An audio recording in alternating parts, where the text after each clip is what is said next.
লিপ্ত করবে মূল প্রধান কর্তব্য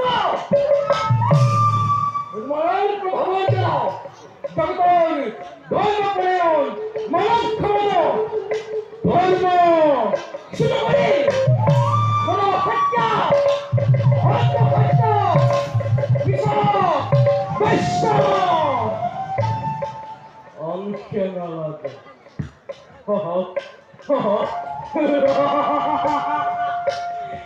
ব্রহ্ম হত্যা করা বলেও দ্বিতীয় জগত কলির প্রভাব বিস্তার কর সেই ধর্ম সমাজে বুদ্ধি উঠিও এই বাপর মক্ষিমা কিবা